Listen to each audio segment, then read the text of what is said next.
Paris qui est désormais à 3 points de Lille à 2 journées de la fin dans cette lutte impitoyable pour le titre. Débrief complet avec toutes les images autour de Didier Roustan, le président bien sûr, Didier qui va veiller sur Karine Galli, Ludo Bragnac, Arnaud Herman et Raymond Domenech. Présentation rapide parce que on va vite rentrer dans le vif du sujet. On exclut comme ça les consultants, il n'y a pas de présentation. Mais non, on les exclut pas, on les intègre plus vite. Voilà, c'est une autre façon de voir les choses parce qu'on est déjà à 23h28 et on débriefe donc ce match nul du Paris Saint-Germain avec les images tout d'abord. Afid Ibour qui est avec nous. Afid, avant les images de cette soirée, il y a un petit cadeau comme d'habitude, j'imagine. Effectivement, mais bonsoir à tous. Le livre de Ronaldo, 101 fois Ronaldo, écrit par Régis Dupont aux éditions Solar Édition. Ça a gagné, on connaît la musique, on retweet et on follow.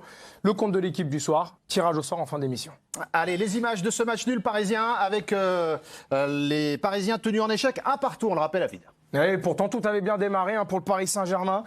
Neymar va marquer sur un pénalty qu'on va voir. Là, Marquinhos, déception parce qu'ils ont peut-être perdu le titre, les Parisiens. Donc, pénalty de Neymar qui est plutôt litigieux. On va en parler dans la suite de l'émission. À la 70e minute, c'est Guirassy qui marque d'une superbe tête sur corner. Corner très bien tiré par Bourigeaud. Regardez-moi cette tête. 9e but de la saison pour Guirassy.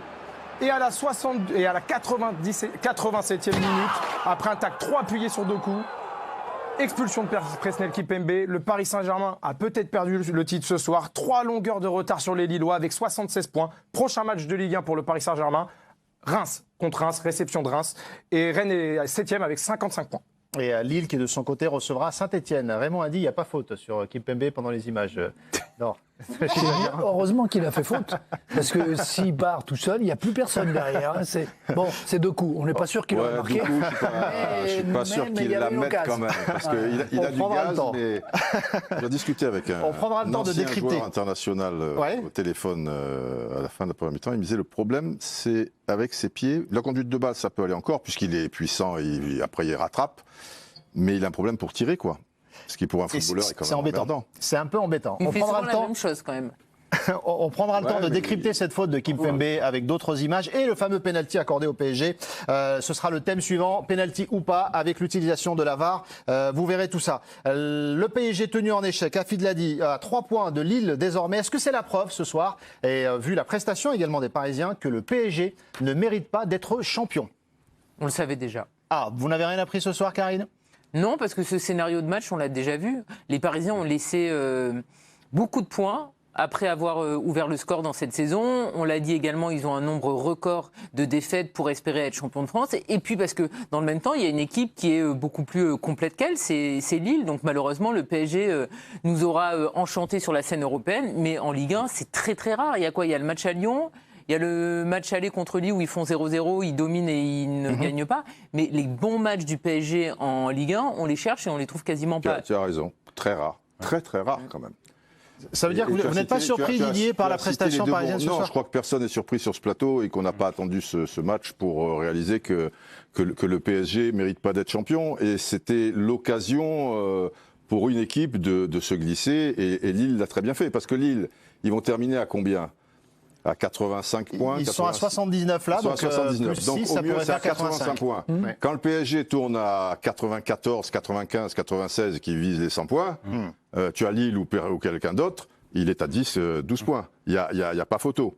Donc, ça n'enlève rien à Lille, mais c'était le moment ou jamais. Peut-être qu'il y aura le moment la saison prochaine aussi, qu'il y a un ressort qui s'est cassé. Peut-être que les adversaires ont moins peur aussi du PSG. Le fait que tu te dises que ça soit possible. On sait que c'est une année particulière aussi, avec la Covid et des tas de matchs un petit peu étranges. Bravo à Lille. Enfin, je fais comme s'ils étaient champions. Alors, ils ne sont pas mathématiquement. Il reste 2 matchs encore. Je ne vais pas leur poser la guigne, quoi. Mais bon, ça paraît assez clair maintenant. La prestation du encore PSG, plus clair, quoi. Encore plus clair ce soir. Qu'est-ce qui vous a, non pas surpris, mais conforté dans votre jugement, Raymond, sur ce que vous avez vu ce soir de la part du PSG à Rennes? Non, c'est qu'ils sont, ils sont souvent en difficulté. Je veux dire, ce type d'équipe, d'habitude, c'est une solidité. Et ils pouvaient pas forcément emballer les matchs, mais au moins ils étaient solides. Tandis que là, ils ont été. Il y a eu. Navas a encore été le meilleur. Et d'ailleurs, toute l'année, il a été le meilleur joueur de l'équipe. Ça veut dire quelque chose. Ça veut dire quelque chose sur un club. On ne peut pas être champion sur ces bases-là. C'est lui qui les a sauvés. Quand lui, il est présent, bah, ça va, ils arrivent à s'en sortir. Et comme en demi-finale de coupe, quand lui, il est un peu moins bien, bah, il passe à travers. Donc l'équipe a tenu sur le potentiel de Navas, plus Mbappé de temps en temps, voilà, au niveau offensif. Mais la solidité défensive, ils l'ont perdue. Donc, mais aujourd'hui, on fait le même bilan que ce qu'on a vu jusqu'à présent. Il y a une équipe qui perd des matchs à Lorient, contre Nantes à domicile, qui sont les 18e, 17e et 18e du championnat. Ben oui, ils ne méritent pas d'être champions. Ils ne peuvent pas être champions, c'est pas possible. On ne peut pas, sur ces bases-là, de manque de solidité de l'équipe. Il n'y a pas eu. Moi, je suis aussi surpris, c'est que je sens pas pas de l'entraîneur. Voilà, quelque part, on sent pas l'équipe. Je veux dire, qui a développé, qui a une âme, qui a une solidité, qui a des principes. On a critiqué Tuchel avant. Je veux dire, on est exactement dans la même situation. Je dirais peut-être même pire maintenant. Réaction Afid de Marquinhos. Marquinhos qui est franc avec le PSG et son équipe. C'est inadmissible quand on est le PSG de laisser passer des points comme ça. Il reste 2 matchs, il faut y croire. On sait qu'on doit mieux faire. Voilà, donc là, c'est la réaction de Marquinhos. Voilà, il est de toute honnêteté. Inadmissible, le mot de Marquinhos. Arnaud, vous qui suivez le PSG. Oui, si on se base sur la composition de son effectif, son budget, ses ambitions, son objectif, inadmissible, c'est peut-être un peu fort, mais encore que c'est cohérent aussi par rapport. Mais on est peut-être exigeant avec le PSG, mais c'est le PSG, on attend quand même qu'avec ce qu'il veut faire, avec l'objectif, c'est de régner sur l'Europe. Quand vous voulez régner sur l'Europe, avant vous régnez chez vous. Au moins vous stabilisez ça. Et là, encore une fois, je pense qu'ils ont régné pas mal chez eux, Arnaud, quand même. Oui, tu vois, tu n'es pas obligé, chaque saison, après, là, ils sont passés un peu à côté. Mais il y a des raisons. Mais ça fait un bout de temps qu'ils règnent chez eux. Oui, mais ils doivent quand même être encore les patrons en France. Quand on voit la qualité du championnat, quand on voit... C'est pas un club qui est dimensionné pour la France, c'est un club qui est dimensionné pour l'Europe. Alors, on l'a suffisamment critiqué en disant c'est trop facile pour le Paris Saint-Germain. La preuve que non. Les années où ils sont pas vraiment dedans, où ils sont inconstants, comme encore ce soir, ils font une première mi-temps correcte. Ils tuent pas le match, mais ils font une première mi-temps correcte. Et après la pause, il n'y avait plus rien. Ils ne jouaient plus. Alors, est-ce que c'est physique? Est-ce qu'ils se sont dit finalement, on a le jeu à la main, ça va le faire pour nous? Et au final, ils passent encore à travers. Inadmissible, Ludo. D'après Marquinhos, est-ce que vous êtes aussi sévère que le capitaine du PSG avec les Parisiens ce soir? Inadmissible, il faudrait encore qu'il y ait des choses qui puissent être admissibles. En tout cas, moi, sur le PSG cette année, j'ai essayé de regarder des matchs des saisons précédentes d'il y a 3 ou 4 ans. Il y a un truc qui me saute aux yeux, c'est la hauteur de récupération du ballon. Cette équipe, avant, avait la faculté de marquer à 90% des matchs son empreinte, c'est-à-dire qu'elle montait, elle asphyxiait son adversaire, elle avait une hauteur de récupération de balle quasiment... rond central, quoi. Là, cette année, mais dans la capacité à récupérer le ballon, déjà c'est lent, c'est-à-dire qu'elle laisse son adversaire manipuler le ballon et elle le laisse venir quand même assez profondément dans son camp. Et une fois qu'elle est dans son camp, elle n'est pas hyper agressive sur la récupération de balle. Le foot, ok, c'est l'offensif. Mais avant de penser à attaquer, il faut savoir récupérer le ballon. Il le faisait très bien avant. Ils le font très mal maintenant, ils sont pénalisés. Mais même sur le plan offensif, honnêtement, avant, on voyait des trucs, des combinaisons, du jeu à 2, du jeu à 3. Pour preuve, Mbappé n'est pas là ce soir. Verratti n'est pas là. L'air de rien. Si tu vois d'un point de vue individuel, tu as perdu Cavani, qui était dans la récupération, même si pour le coup, il était très haut. Un guerrier, il donnait le ton, un battant qui emmenait un petit peu tout le monde avec lui. À partir du moment où tu n'as pas Verratti, qui lui, pour le coup, peut récupérer, peut garder, peut casser le rythme d'en face, peut avoir les qualités techniques. Si tu vois là, tu as 2 arrières latéraux, c'est pas des arrières latéraux niveau au-dessus. Tu vois, c'est des arrières latéraux pour un 5e, un 8e, un 10e. Enfin, c'est pas un plus. D'accord? Bon. Tu as des milieux de terrain, Danilo et Herrera, si tu dois dominer ton sujet, c'est plus des milieux de terrain d'appoint, je dirais, qui rentrent dans les 20 dernières minutes, dans les 30 dernières minutes, sont des joueurs précieux, mais c'est pas des joueurs qui, du coup, vont faire des différences. Ok. Draxler, reviens un peu. C'est un bon footballeur, mais d'un point de vue mental, ça fait quelqu'un qui avait complètement lâché. Il va prolonger. Hein. Alors, attends, c'est un bon footballeur dans les 30 derniers mètres. Oui. Regarde ce soir ses retours Oui, défensifs. oui. Oh. Di Maria, que tu as perdu depuis longtemps, enfin, je veux dire, avant, il pouvait avoir une forme de continuité. Sauf en Champions. Là, quand ça te prend l'eau, c'est pas lui qui fait la différence. Et Neymar, une fois de plus, on en parlera peut-être ce soir, qui fait ce qu'il veut. Tu sais pas comment faire avec lui. Même ses partenaires, tu sais pas comment. À un moment, il est allé chercher le ballon. Encore quand il était sur le côté gauche, c'est ce que je craignais quand il est mis en poste un peu de meneur de jeu. Tu vois qu'il était bien au Final 8. Mais là, ça veut dire qu'il est partout et nulle part. À un moment, en première mi-temps, il est allé récupérer un ballon à 30 mètres de ses buts. Il a porté le ballon. Écoute, il a dû la toucher 12 ou 14 fois. Ouais, ça m'étonne pas. Mais si tu portes le ballon 12 ou 14 fois, je veux dire. Et finalement, pour mal la donner en profondeur à peu cher Keane, qui est pas... Tu vois. Alors, bon, on est d'accord. Il faut se poser la question pourquoi il revient. Alors attends, quand tu à mets 30 tout ça mètres bout de à son bout, et que maintenant tu vas m'expliquer que tu reconduis Draxler, que tu reconduis Di Maria, que tu reconduis Kurzawa.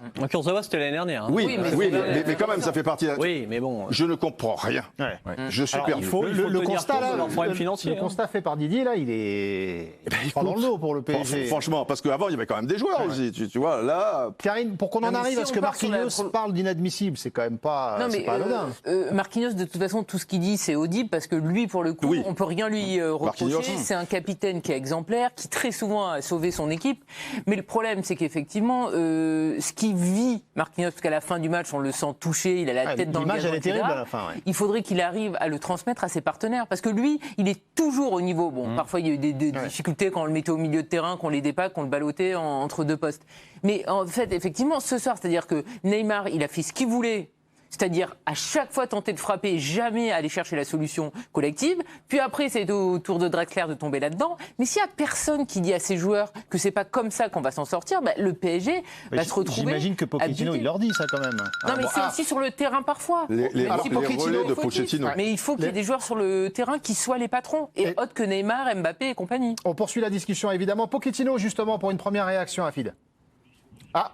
Non, on va même l'écouter. Mauricio Pochettino qui vient de se présenter en conférence de presse.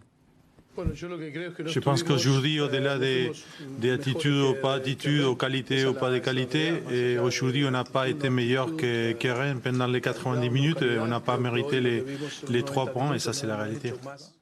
Pareil, constat implacable de Pochettino là, sur cette réaction. Mais il dit au-delà de l'attitude, elle compte quand même. Il ne peut pas l'occulter. Alors je comprends, il va peut-être pas en rajouter, quoi. Il protège ses joueurs, il est dans son rôle. Mais l'attitude, il y a beaucoup à dire sur l'attitude. Comment on peut expliquer l'intensité qu'ils nous ont proposée dans les matchs de Champions, où tu te dis, bon, quand même, ils ont pas été ridicules. Tu sors le Barça, bon, sur un match sur 2, tu as tremblé un peu.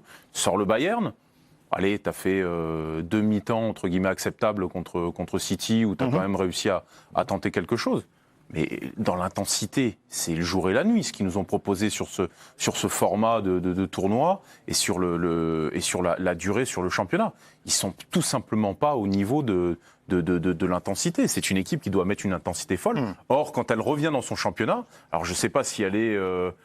c'est devenu une routinier pour eux de jouer le championnat et de le gagner. C'est nouveau parce que d'habitude ils enchaînaient très bien la Ligue des Champions et le championnat. Le En PSG. général, les saisons précédentes, c'était bien. Oui, enfin, ils n'allaient pas loin en Ligue des Champions, à part l'année dernière. Hein. Il y a eu pas mal de Mais huitièmes. ils arrivaient à rebondir quand même, Didier, même après des déconvenus. Ouais, ils rebondissaient, mais... 3 huitièmes, mais avant, ils étaient en quart. Ils arrivaient quand même à enchaîner. Oui, mais ils avaient aussi d'autres joueurs. Je pense qu'il y a un problème d'effectif. Ah, mais il y a un problème d'effectif, c'est certain. Alors, Non, mais ce qui est quand même très important, occulter. c'est effectivement, parce que Arnaud, beaucoup se cachent sur la situation financière, mais franchement, le lien entre la situation financière et se dire, bon, on garde ce qu'on a parce qu'on n'aura pas mieux, moi, je comprends pas. Je veux dire, Draxler, à quel moment il mérite d'avoir 3 ans de prolongation? Que le Covid existe, Draxler, c'est un tu juges fait, qu'il a 27 ans, et qu'il tu est juges son international passage au allemand. PSG, c'est ça le principal. Au PSG, bon, c'est un intermittent du spectacle, mais il a quand même été capable de faire des prestations. Je me souviens du match contre... Bon, c'était quasiment un de ses premiers matchs contre Barcelone. Mais sur la au Parc des durée, Princes. Arnaud, tu vas nous citer 5 matchs. C'est il y a longtemps. On sait maintenant qu'il... Oui, mais la problématique, elle est qu'aujourd'hui, qu'est-ce qu'il vaut mieux? Est-ce qu'il vaut mieux garder un garçon comme Draxler? Peut-être que si vous le reconditionnez comme un téléphone portable, il va peut-être vous apporter... Mais c'est pas le premier entraîneur en fait qu'il a eu et qui a essayé de le reconditionner. On va voir. Et en fait, Parce que derrière, qu'est-ce que tu vas prendre? Tu vas prendre un joueur